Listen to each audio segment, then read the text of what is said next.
It's all good. It's all God. Here we go.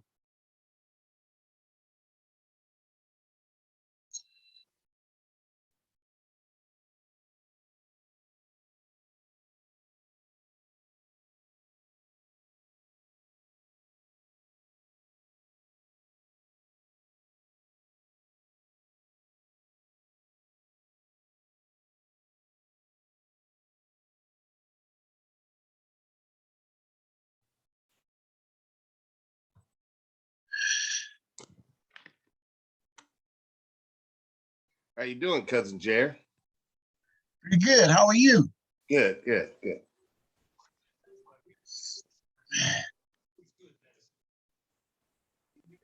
Hey.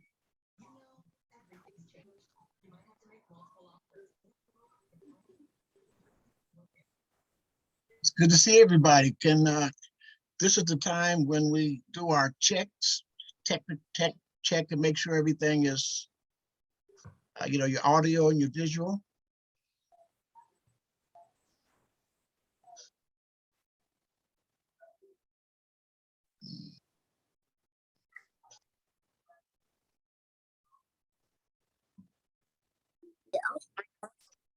Got everybody on here, right? Papa.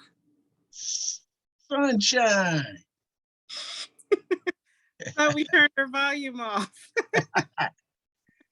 We're doing our test now. This is part of our meet and greet. Okay. Yeah. Hi, Sunshine.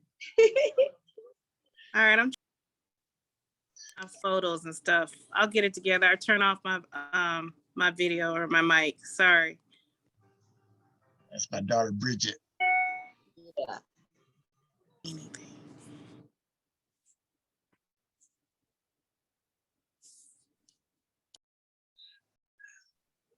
So we can chat, say hello, say hello to each other. How you doing with this heat? We think we got heat. Wait till some other people come in and talk about what they have in their area. I know. Yeah. Yeah, it's warming up all everywhere. Yeah. So we have some new members, and we're glad to have you join the group. We'll be having some introductions here pretty soon, but right now it's just getting acclimated to who we are. And yeah, it's good. Good evening. My name is Edith Hunter, and I am Pete Hunter's daughter, Dennis Harden's daughter. oh, that's great. And who could you repeat that again, please?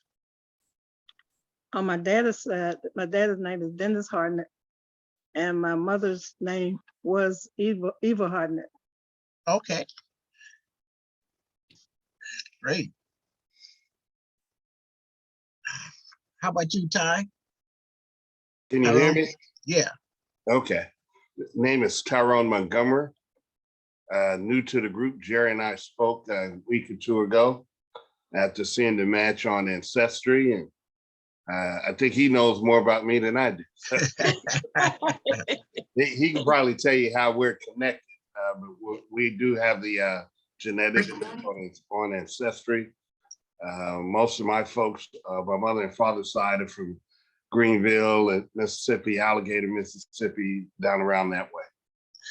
Alligator, huh? Alligator. That's where my mama was born at.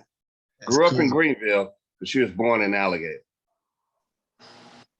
Yeah, everybody, as we're coming in, we're having our meet and greet. We're introducing ourselves. We just heard from Edith and Tyrone.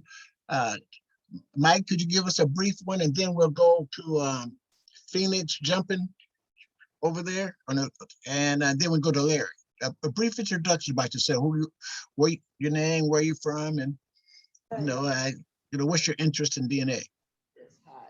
My name's Mike McGee. I'm in Minneapolis, and we've just had a few days of high 90 and high humidity. So this is the first evening we've been able to spend outside. Wow. Jerry reached out to me, it's been maybe a year now, probably more. I'm the grandson of James Monroe Moss. a long story, but DNA from Ancestry is what put it all together. It was a surprise to me and my brothers as well. So Thanks, Mike. I went home to Nebraska, a year or so ago, and him and his daughter, Erin, they drove down from Minnesota and spent a couple of days, with me. So I had a chance to meet him in person, and we had a fish fry, and he really knows how to cook because he's up there in Minnesota, and he pulled it through for us. I was glad to have him. Nice to see you, cuz. Let's jump down here. Let's jump down to Phoenix. I'm jumping. Justin, could you give us your little information about you? Yeah.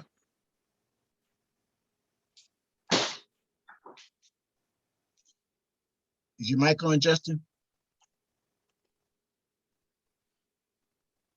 Their mics must be off. Well, we'll get him when he comes in. Okay, Larry, are you still traveling or are you back? No, I'm back. This is Larry.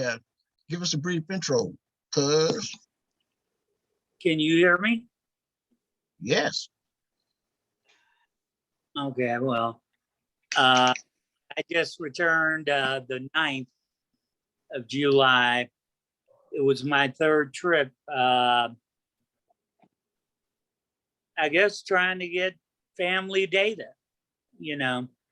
This last trip, I flew into my hometown of St. Louis. And from St. Louis, I was in the Memphis area and in Crittenden County, where I have made contact with some of my distant cousins from Crittenden County. Your wife's stomping grounds, I guess. And that's in Arkansas, right? Right. Yeah. And from there, I went into Mississippi. My parents are from, Shannon and Okolona, Mississippi. My mother's from Okolona. My father's from Shannon, Lee and Chickasaw County. And anyway, tooling around, and I caught a flight back out of Atlanta. I put 1,800 miles on a rental car, Wow. That's great. And just for the members, you live in Las Vegas, correct? Right. Yeah. And I'm related to you through my maternal side. One of my great aunts married into your family up in Crittenden County. That's great. Well, that's what this DNA does. We're filling in our family portrait, and thanks, Larry, for, doing your research, and, you're gregarious and outgoing, and, you were able to travel. You did a lot of traveling. Okay, let's go to, is Phoenix Unjust? Are you able to talk? You're mute now. If not, we'll go to Elizabeth. Come on, Elizabeth.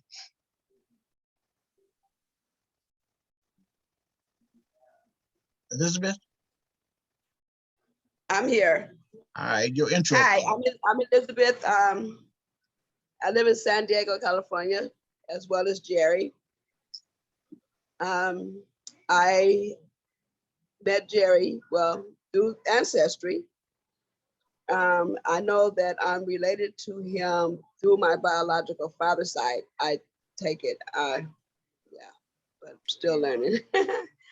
But so through the DNA, it's a good thing that he has going on, so we can continue to look for our family members and ancestors and see, build these bonds that are being built right now. Thanks, Jerry. Thank you. And, through some of the tools that we use, we're able to connect. And one of the tools was on your DNA matches, it has a map. And you can look Yeah. at this map and it shows all your relatives where they live. And that your DNA relatives that are on this here platform. And then you can contact them, and not to mention some of their bio has where they live at. So Mhm. those are some of the tools that we use. Yeah. Can we go to Ray and then Bridget, please? Introduction, where you live, and what does it mean to do genealogy and searching for your relatives and build your family portrait. Ray? Good evening. My name is Reva. Family calls me Ree. I'm originally from Miami, Florida. I live in Atlanta now. But my parents, they were born and raised in Virginia, and my mom is actually Edith Hunter. So I'm just here to learn about our genealogy, where we come from, and the fact that I didn't know we had relatives out there on the West Coast of the Midwest as far as on her side. So this is interesting for me. Oh, that's so nice of you to, to join in, and for your mother, for what she's done, and you've given her support. And that's what we have to share and pass down all these experiences we have to our, to our descendants. And we're really glad to have you in the meeting. Now let's try. Thank you. Let's try Bridget. Can you have a brief introduction, Bridget? Unmute yourself. Down in the corner. But she's following through what just happened with you, Edith. This is my daughter, Bridget Moss. I'm sorry, can you guys hear me? Yes, now Yeah. we can. Yeah, a brief introduction, baby, and tell us about your purpose and who you are. I'm Bridget Moss. I'm Jerry Moss's daughter, and my father talks highly of all of you guys, and he's having just a fantastic time meeting all his family members. And I really just wanted to put some of the faces along with the stories that I'm hearing with you guys. So that's why I joined today. Well, thank you very much. And you live in San Diego? Oh yeah, and I live in San Diego with my father and my mother and my son and granddaughter and brothers. And she's on Ancestry too, so her DNA is there. Hey, Ray, have you taken your DNA yet? I haven't done mine yet, but I'm planning to do it soon. Okay. Did you, Edith? Yes, I did. That's how my daughter let me know that I was related to the Moss. I didn't know that. Oh, that's cool. Yeah, I look forward to having a private meeting with you and give you some more information on the Moss family. Okay, thanks. William is coming back in. Let's see if we can get him. Okay, William, can you hear us, brother? He's coming up. His audio's coming up. And we still haven't gotten the Phoenix. I'm jumping just to something, but Williams, he's coming back in. And that's what, when we start off, that's what we do. We get our technical difficulties. We get comfortable with each other and make sure that, we're communicating. And, it's called the meet and greet section. Then we go into different presentations. Okay, William, can you give us a brief description of yourself and where you're from and your research goals?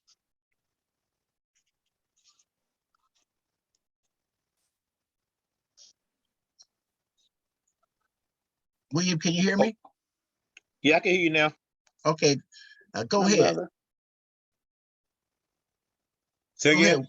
Go ahead. My name is William Hartnett. I'm originally from Virginia Beach, Virginia, but I reside in Savannah, Georgia.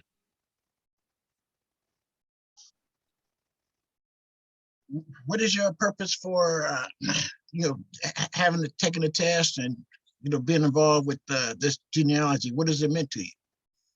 Well, it means a lot to me. I want more history of where I came from. So have you used some of the tools that this program provides? This is my first time on this program. You're on the Zoom program. Have you explored and looked at your DNA matches and just getting familiar with some of the people who you never knew that you at least are related to through DNA? Oh, my niece has sent me something that I looked over. Yes. That's good. And I'm Edith Hunter. This is Edith Hunter's brother. Oh, that's great. Yeah, that's my That brother. that's your brother. So All right. Okay. yeah, that's good. Well, as you see on this program, we have a few seasoned citizens, and that shows that we still have an interest and we want to share and learn more about our family, because our DNA, when we take our DNA, it reaches further up into our ancestors. Correct. And that helps our descendants. So what we're doing now will help our descendants when they start doing their search for their family. And we have a saying that the truth cannot be hidden. And so the information that we are gathering, it's sensitive in some cases. It makes people happy, it makes people sad, but it's the truth. God is the source, and we're his messengers and ambassadors. So, what you do find and share with your family, be compassionate, but be true to them. Okay. At this time, do we have any questions or any questions initially before I go into the presentation? Any questions at this time? You could ask anybody on the screen a question.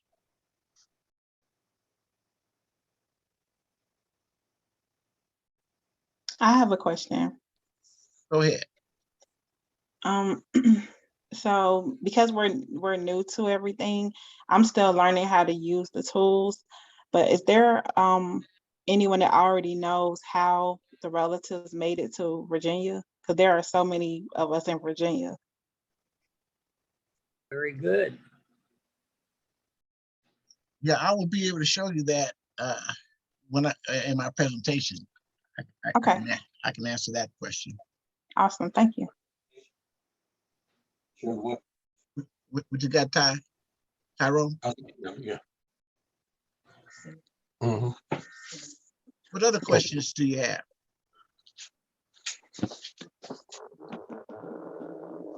Go ahead, Edith.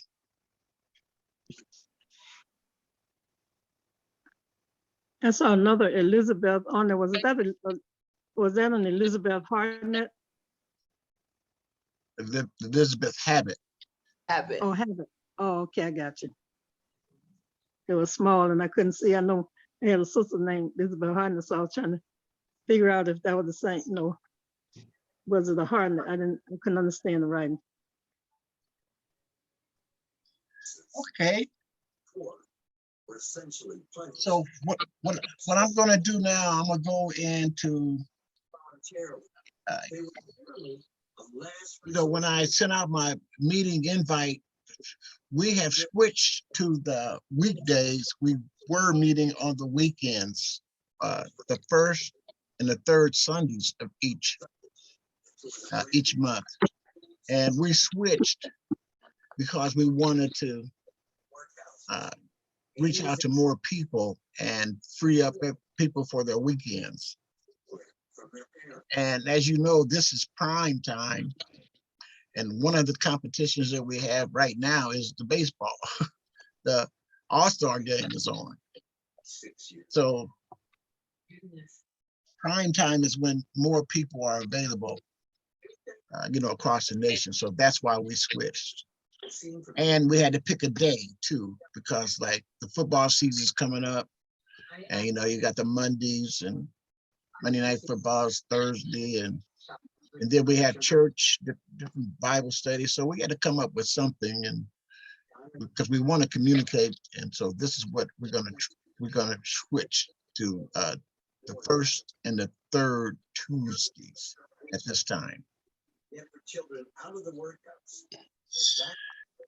How does that work out for you? Can I have some feedback on that this time? It works for me. I don't know about nobody else. I'm fine with it. Go ahead, Ty. What time on Tuesday you talking about? The times that they start at 5:30 Pacific time out here, which is 7:30 Central and 8:30 on the East Coast. Okay, that'll work for me. Yeah, because this is prime time. During Okay. those times, that's what across the country it's during the prime time for viewing audience. It's the prime time that people sort of dedicate to whatever social or TV entertainment. Okay.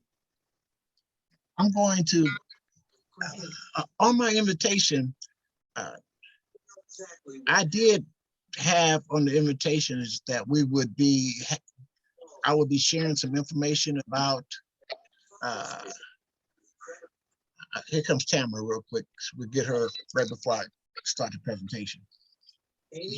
Cousin out in Los Angeles. Tamara Dixon. She's a dentist, and she's related to my father's side. Hello, cuz. Tamara. Hi, cousin. How are you? We're doing fine. Thank you for taking the time. You just in time. We were going through our brief intros, just a brief introduction of, who you are and purpose and where you live, please. I'm at work, so and I just the alert just came up, so that's why I'm joining in. But I'm done for now, so I'm gonna just join into this meeting with you all. That is so nice. Yeah, she's a dentist out there, so that's part of being in prime time. Yeah. So Phoenix, I jump you. What is your name? Do you understand who I'm talking to right here? Yeah. It's very humbling. Unmute yourself and tell us who you are.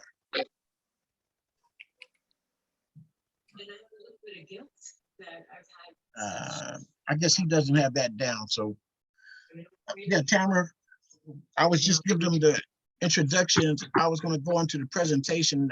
I was telling them that on my invitation, one of the presentations is going to be on California and reparations. Oh, good. California has started doing some, they're doing some research on, they have a task force, and they're going to be coming up with different ideas for reparations for people out here in California. So I'm gonna go into it. I'm gonna share my screen, and let me know if you can see my screen. Okay. Everyone. All right.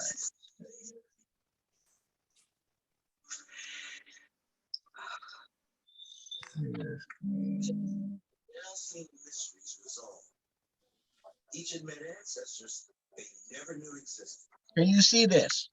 Yeah. Yes. Yeah, young cousin Ray. I can see it. This is how this is when the first people came to Virginia on one of these.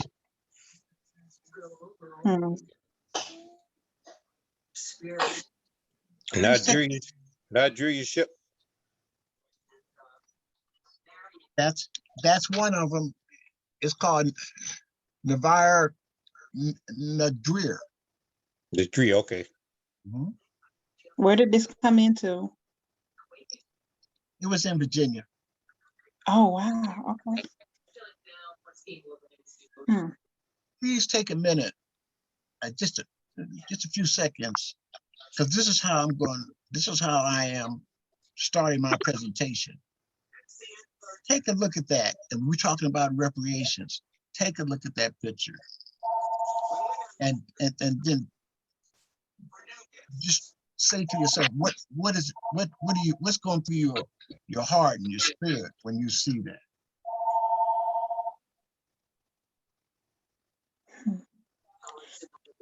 What Is goes this the way, through?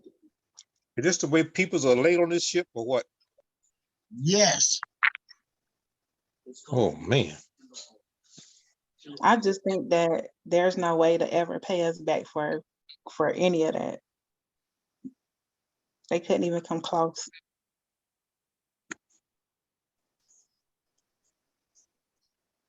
Very wise statement. And 1 in 4 of our ancestors, they died in the passage. So you know what that meant? So you know what that meant? That meant that the strongest survived. We have the strongest DNA, strongest body, strongest mentally. They had to go through so much, and they did it, and they stayed together. So we have a lot to be thankful for, and we are indebted to them.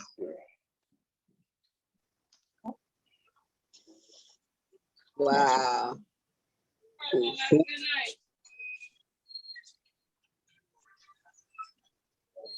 How you doing?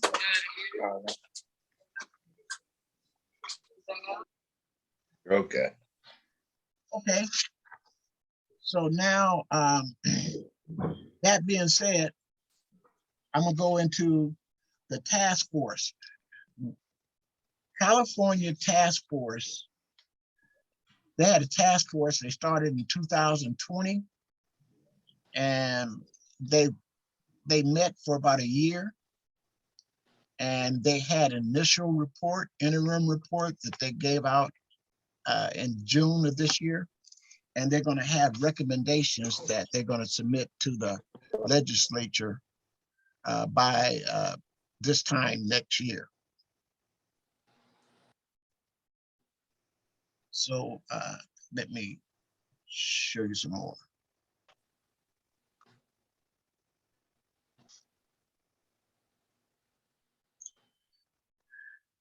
Can you see this? Yes. Yes. Okay, what this is for California, the Attorney General Reparations Task Force.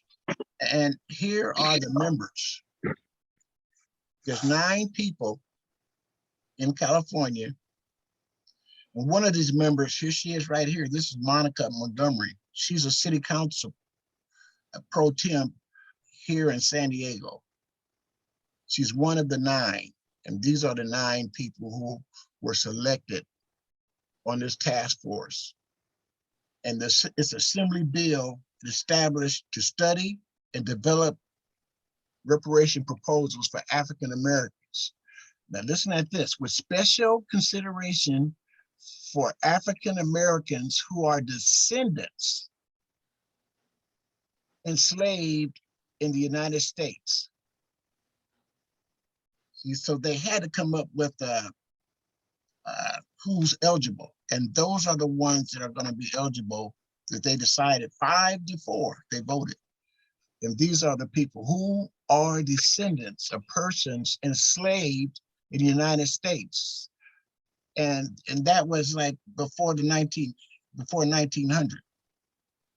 The purpose of the task force is to study and develop reparation proposals for African Americans, to recommend appropriate ways to educate the California public of the task force findings, and to recommend appropriate remedies in consideration of the task force findings.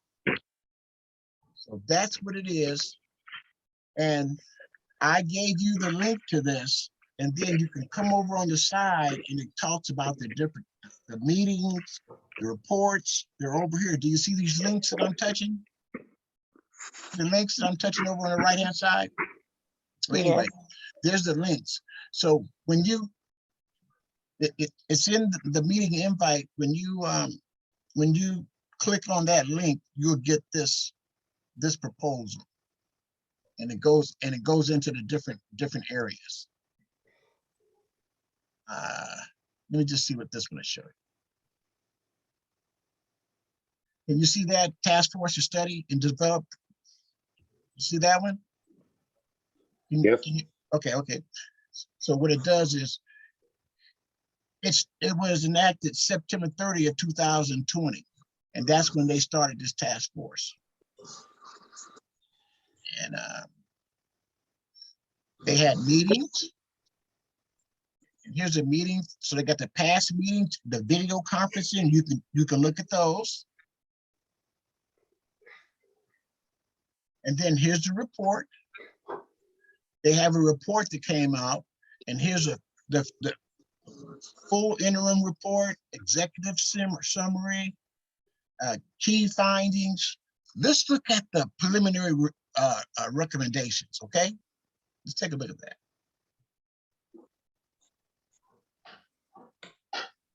Can you see this part of it? Yes. Okay. Yes.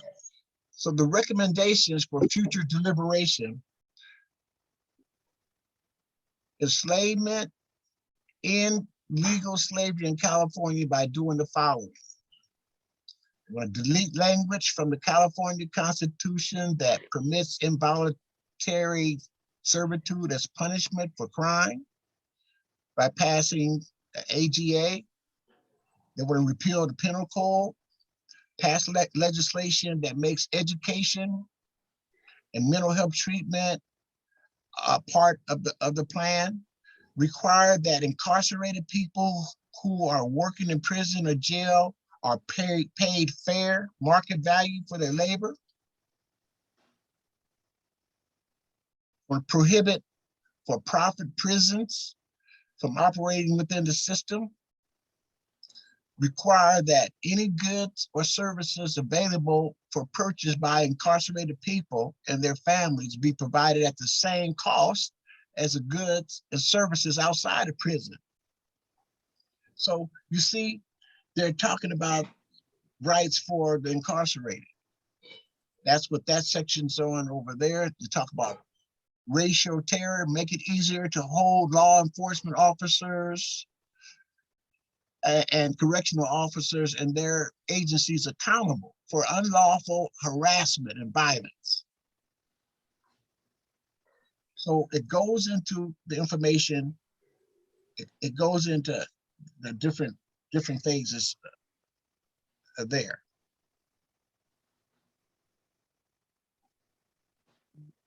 So that's the recommendations, the key findings. Like this is pretty interesting, the key findings. From colonial times forward, governments of all levels adopted and enshrined white supremacy beliefs and passed laws in order to maintain slavery, a system of dehumanization, exploitation. This system of white supremacy is a persistent badge of slavery that continues to be embedded today in numerous American and California legal, economic, social, and political systems. So basically, what happened is, you see, they went through a lot of details, and the train is going down the track. And we're at a stage now where they had their interim report and they had to figure out who's qualified. That's why they came up with the people whose ancestors were enslaved previous to 1900. So at this point, do you have some questions, any questions? Before I go into the next portion, any questions? Tell me what you thought of the presentation, this first phase. Yeah, go ahead, Tyrone. Is it the belief that whatever their final outcome is, that it will be enacted? Yes, here in California. It goes to the legislature after this committee. You saw the people, and they've had a lot of support from all different kind of agencies, governments, and genealogy groups. And once they're going to have recommendations, and then they're going to the final recommendations are going to go to our legislature, because it is a bill, and then they're going to make the recommendations, and then they're going to have to figure out what are they going to do. And you're right, young cousin, they can't pay us enough. Go ahead, Mike. Is there a timeline on this bill or on? Yeah, on yeah, it's a definite timeline. They've been meeting for a year, and they had their interim report, and that interim report is out. And one of the most challenging parts of it was to decide who was eligible, because who was eligible, because you had Africans saying that they were eligible. You had Caribbeans from Jamaica, and they wanted to, they wanted to, a lot of people wanted to be a part of this California one, which would have took it up higher. So the committee had to have a basis for who would be eligible or not, and that's why they limited it to people who were enslaved before the 19th century. So those are and you would have to have some records that your ancestors were enslaved, before 1900.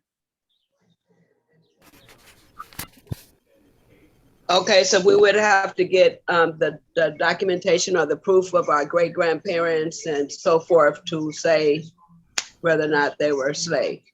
Yes. Okay. Hi, Eddie.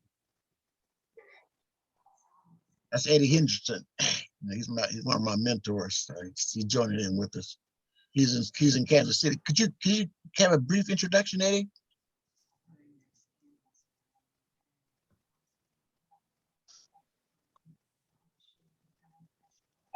Yeah, a brief introduction. You.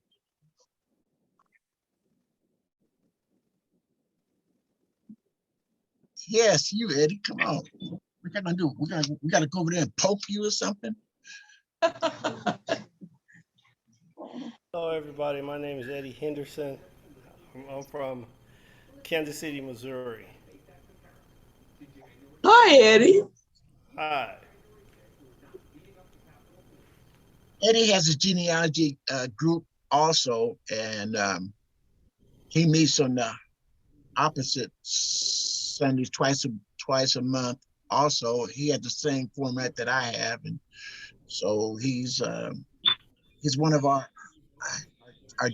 group genealogists, and we help each other. We mentor individuals who need help. It's very instrumental in helping people find their roots.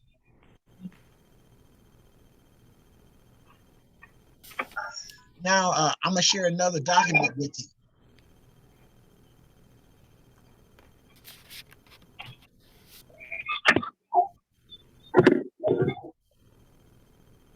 Can you see this one? You probably can't read it. I can make it bigger. Yeah, I see it. Okay, let me make it bigger.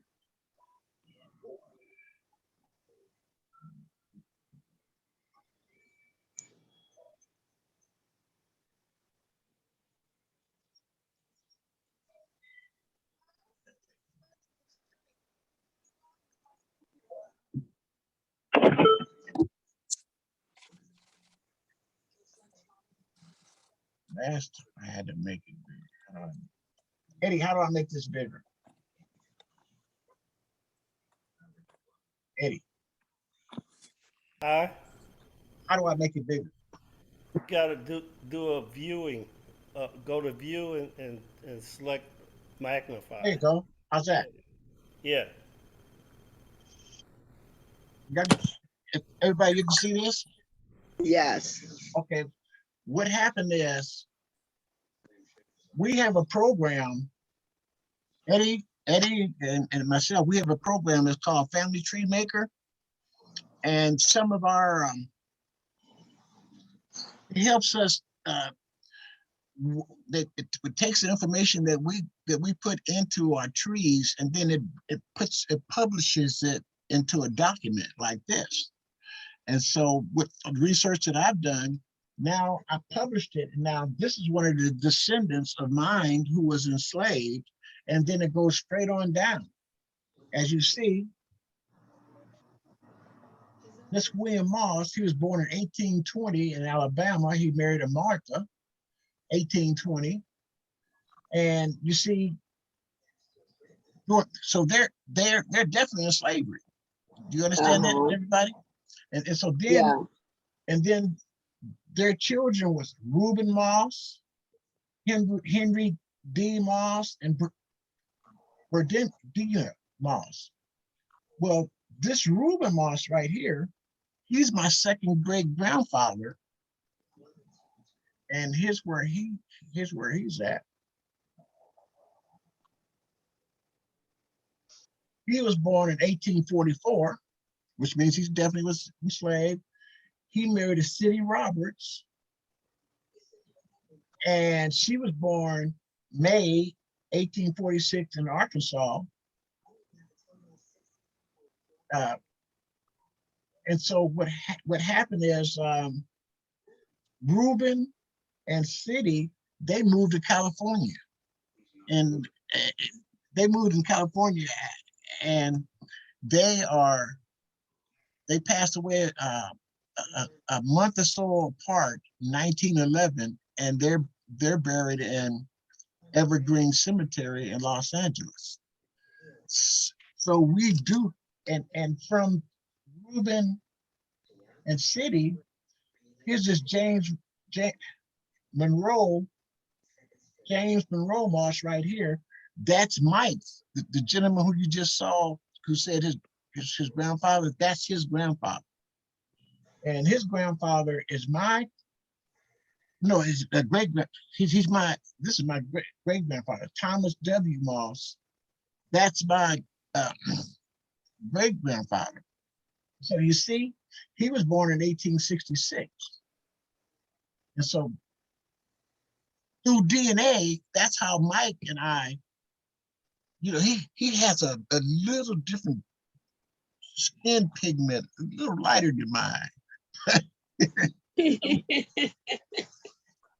But our DNA brought us together. So that's an example right there. And then what happens is that program goes in. Here's Thomas Moss. He married my great grandmother Della. And here's my grandfather, David Moss, right there. And then these are my uncles and aunts.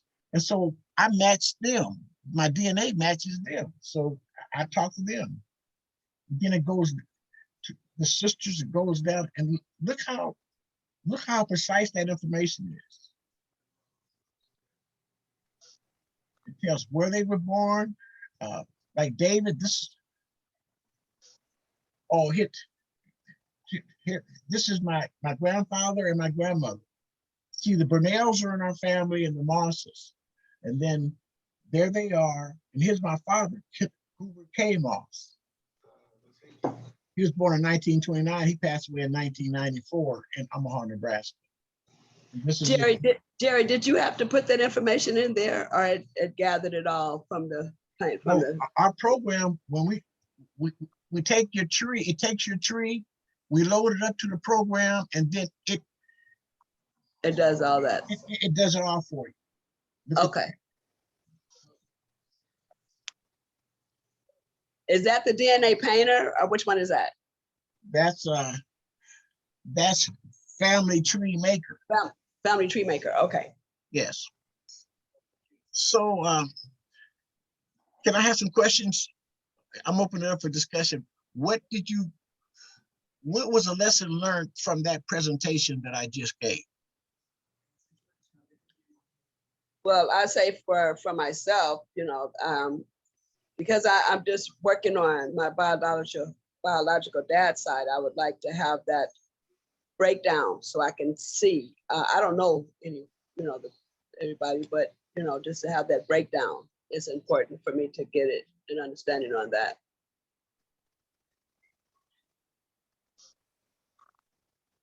I'm learning, this is Tamara. I'm learning about the California reparations. I'm in California, and tomorrow they're gonna do, I don't know if you guys know about Bruce's Beach. Yes. Yeah. So tomorrow they're gonna do some kind of ceremony or something where they're giving them back the property. Praise the Lord. And so it's at 10 o'clock. It's in Manhattan Beach at 10 o'clock tomorrow. And I'm off work tomorrow, so I'm gonna go up there.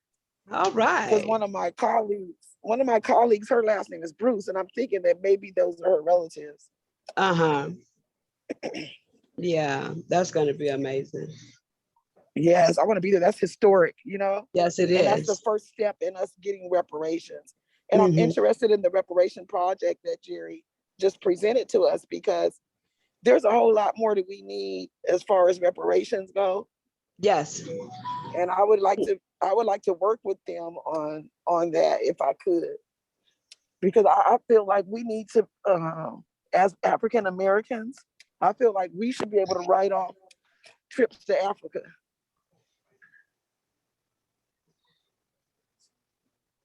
Since that's our home and that's where we were stolen from.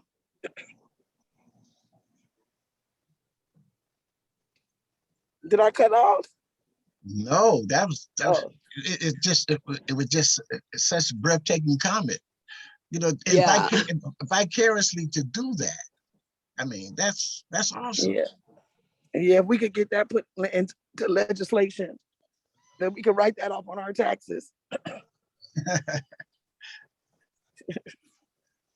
at least 4 trips in our lifetime.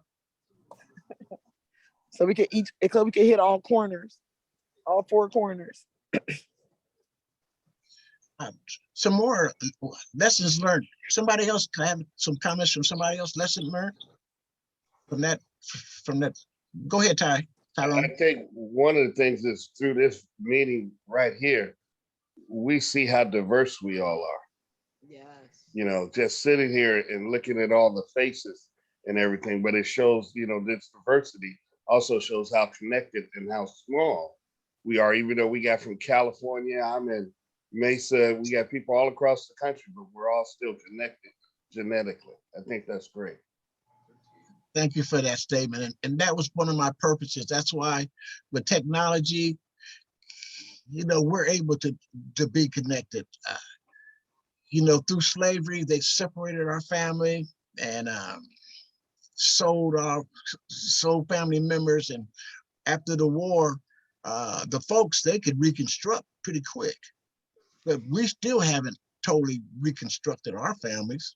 But you know, the good Lord allowed us to have this technology to be able to use our DNA and to be able to use this format. Look at this Zoom. Look at the technology we have. And look what it's doing, it's bringing us together. Yeah. And I wanted to share with you that through all of our research, we have enough documentation that when the eligibility comes up, we can present it, just like this document here. And Tamara, that's what our goals are. You know, we're genealogists. You know, each one of us are, because we know more than a lot of our family members. And believe me, they're going to be coming to you and asking you, hey, for the documentation. Yeah. Yeah. But you know what the thing about it is, White Go ahead. people, they have the white people, they have this documentation. They've been tracking us ever since we got off the boat. They know who is who. They know already who are descendants from slaves. One time I went to a genealogy meeting and this white man had this book and he would not let us take it out that room. And I can't remember the name of it. I gotta see if I can wrote it down somewhere. But it's some book that they don't print anymore. So they know a lot more than what they want us to do all the footwork and lead work, but they really have all the information. Thank you, Tamara. Great statement. Eddie, I have a question for you. Will you tell the group about what Ancestry did when they changed the level of centimorgans from 5 to 8? Well, when Ancestry started, they started just providing everything down to 5 centimorgans. Then they realized a lot of people were starting to do a lot of research, especially African Americans started researching and reaching out and trying to contact family members. And most of the 5 centimorgans and below were basically contacting the white researchers. So what they did, and they made the statement that anything below 7 centimorgans is like a hit and miss calculation. But what it was telling them, it was showing more of the ancestry connection between the white and the blacks. So they got enough feedback of flack from that. In order to eliminate them from that low number, they got flack from who? They got flack from who? Huh? Who did they get flack from? Who did they get complaints from? I didn't understand you. Who did they get complaints from? From the whites. A lot of the white researchers said they didn't want to be contacted. The majority of them didn't want to be contacted by any blacks. So in order to eliminate a lot of the blacks, they raised the centimorgan from 5 to 7. Anything above 7 or and 8, and that eliminated a lot of them because we go back 5 generations. Anything lower than that is 5 generations, and that's where we start touching the families of the whites. Thank you very much. Mm-hmm. Thank you very much.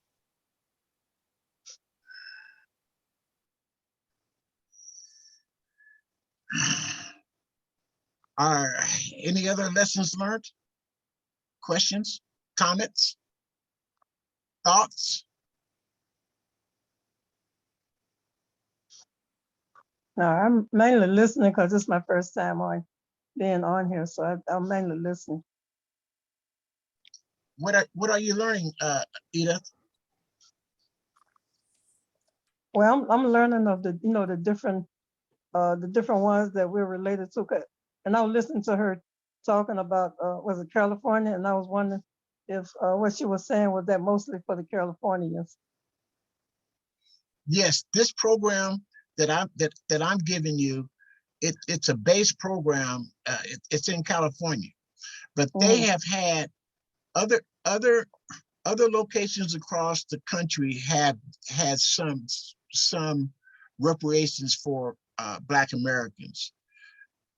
This is the one that is a little more comprehensive, and this is in California on our side. But there's also a national one that Conyers started in the United States legislature, and Sheila Jackson Lee is the chairman of that now, and that's HR 40. It's a bill that they're doing their studies, and that's in the United States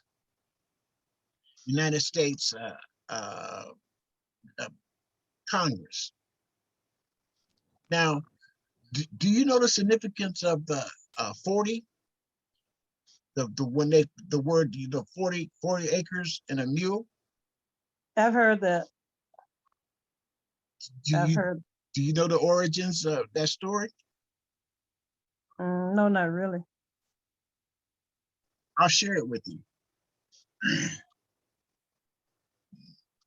After,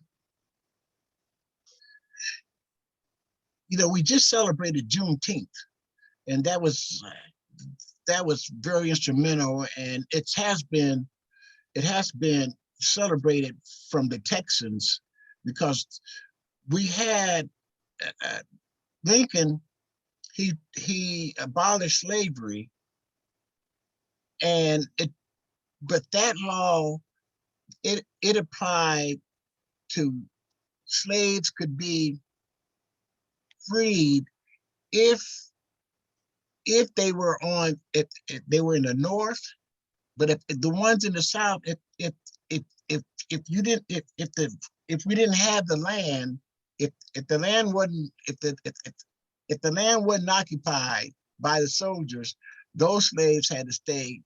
They were still in slavery. So it took them almost 2 years before the Union Army was able to go to Texas.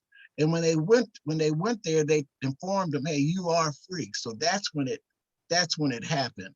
It took 2 years for everybody to be free. And then what happened is this one general, it's in the South Carolina. When he talked to them about getting their freedom, and once they got their freedom, he met some ministers, and the ministers and this general got together, and this general said, okay, you're free now. Here's what I'm gonna give you. I'm gonna give you guys 40 acres of tillable land, not just land, and a mule on the East Coast, on the Southeast coast. That area was the area they designated to give those. And let me tell you why. There's this church in South Carolina, and that's where these ministers met this general, and they was upstairs and they made an agreement, and the ministers, they were there representing the free slaves, the free people now. And this general said, hey, what do you want? Do you want to come and assimilate us with us, the white people? Or do you want to have some land on your own? Because we conquered the South.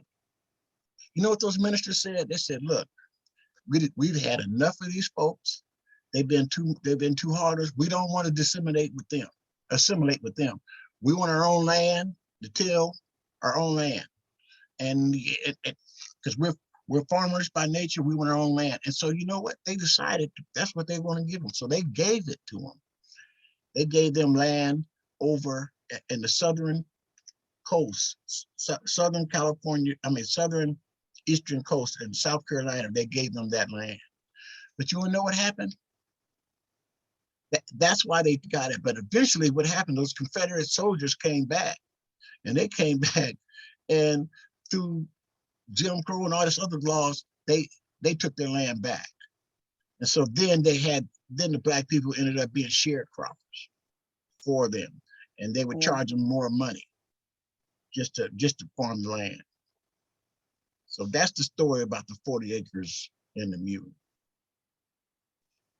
Okay, because I was tracking my name, to find out how we got the Hardnett name, and I found out that the Hardnett came. There's a lot like all the Hardnetts, they had slaves, and we were part of that. We were our great grandparents were part of the slave owner. We're part of the ones that the slave owned, and I'm still getting a lot of information about that. Well, and then the second migration of slaves after freedom was when the Louisiana Purchase. But what happened is they had homesteading west of the Mississippi. They opened up lands, Oklahoma, all up in that area. And, the Choctaw Indians, they opened up all this land. And that's when the people from the South were able to go and homestead. But the thing about that, they the folks said you can go homestead that land, but you know what? That land was the Indians' land. They took it from the Indians and said you can go homestead on their land. So eventually that's where you got all the different treaties from the Indians, the Native Americans, and that's where a lot of the we were able to assimilate with them. So that's another story there. So what's happening is everything they've given us or said you're available, they've taken it away. So so now you know, we gotta stand up and say, you know, you can't take my DNA away. No. And you're right, they can't pay us enough, but they're gonna pay us something.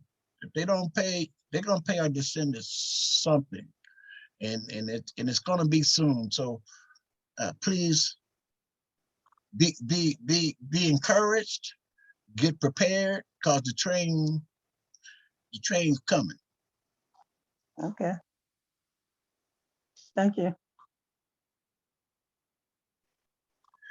Okay, we're gonna have some closing comments now because it's getting late on the East Coast. We're gonna start off with Edith, then we go Mike, and then William. Your closing comments of what it meant to be at the meeting, and you know, what lessons were learned, and you know, would you be interested in coming back? You know, Edith. Yes, I'll be back.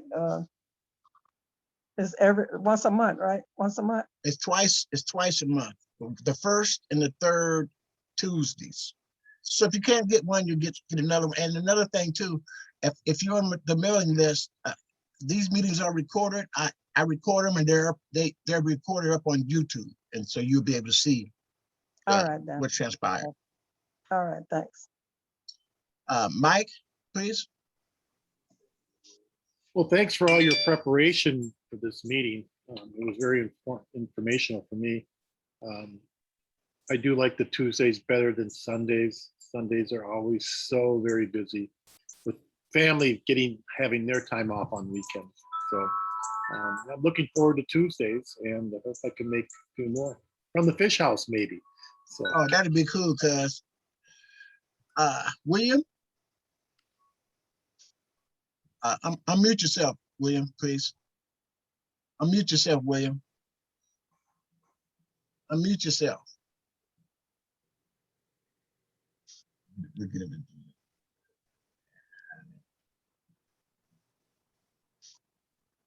Go ahead, Eddie, while he's getting it together. Closing comments, Eddie. I came in late, so my comments is that I didn't really hear everything that went on. So I'll leave it to next time. I'll get in early. But you were very instrumental with the information you shared, brother. We really appreciate it. Tyrone.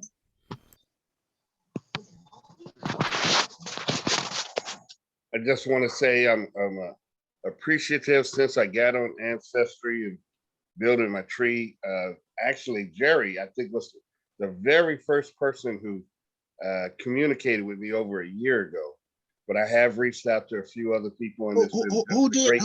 Who was it? Who was it? You were. The very first person, huh? The very first person on Ancestry to reach out to me over a year ago. But I have reached out to a few others who have communicated back. But I love this format of getting together and trying to share information. It's really good. Thank you. Hey, thanks, Ty. William, are you available? Your closing comments, William? Go ahead, Elizabeth, and then Bridget. Okay. Yeah. It's always good to be on the meetings, always learning something informative. You did good in the presentation. And Jerry, yeah, you are the first. You're the first one to reach out to me. Hi, new cousin. Yeah, that was sweet. That's when I realized that, hey, wait, hold on, something's going on here. Wait, cousin, new cousin. Wait, I have family that I didn't know about, but anyway, to God be the glory for all that you and Eddie do, and all the other workers that help you guys to do what you do. 'Cause I tell you, it's a blessing. It really truly is. Thank you. Thank you, cuz. Bridget? I just want to thank everyone who attended. I thought it was very informative. Pop, if there's any way you can email us all that document that explains where we can contact in regards to the reparations, that would be great.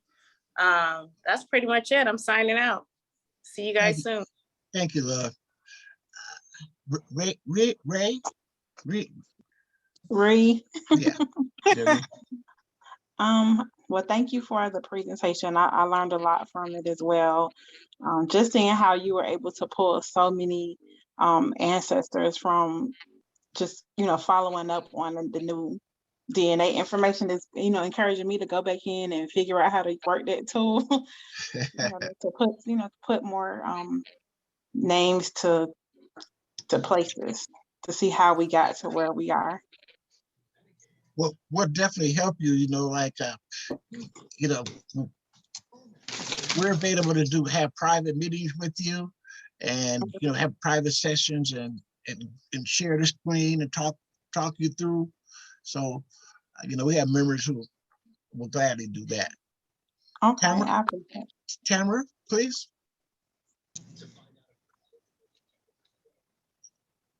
Tamara? I'm sorry, I was on mute. Oh, I'm glad to be back because I've been missing meetings and I want to start working again. I've been busy looking for a new office location because I have to move. So that's been taking up a lot of my time and just doing other stuff. But I'm gonna try to do more with the group from now on. I'm gonna try to do more with the group. Yes, and she's related to me through City Roberts, the one who was she's married to my great great grandfather. I think I'm cut. Go ahead. Right. I was cutting off. I think I'm walking the dog, so Yeah. the signal's going in and out. I was at the office when we first started. I drove home, went walking the dog, and still on here with you guys. Lexus. Come here. Good to be back.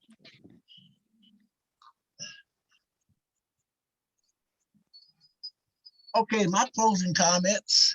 She said, "Oh, so cute." She's adorable. Him. That's him. That's a boy. He's a year and a half. Yorkie. It's so cute. It's really a blessing, everybody, being here and, doing prime time. This is prime time, and, you're a fantastic, group. And I look forward to helping you and sharing more information with you and building a solid relationship with you. It's all good. It's all God. Peace. Okay. Good night. Thank you, Jerry. Good night, everyone. Good night, Right.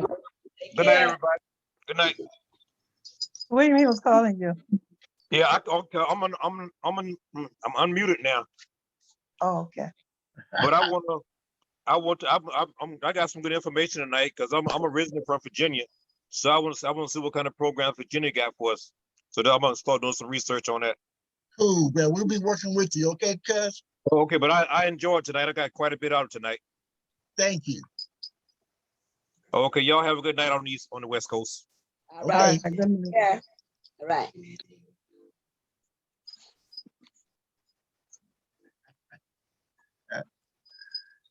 Hey, Dolly. Okay. See you later.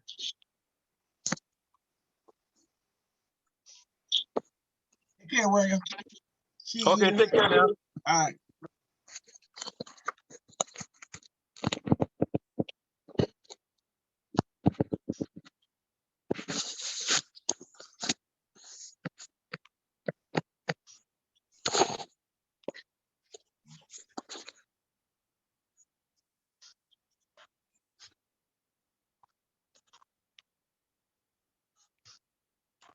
let me know. We have a private meeting, William.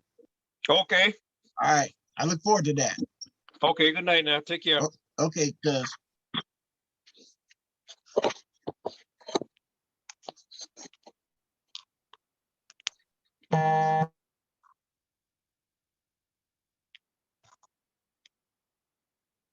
Well, I'll be signing off. Great meeting. Good seeing the faces, new faces. You know, God can do anything but fail.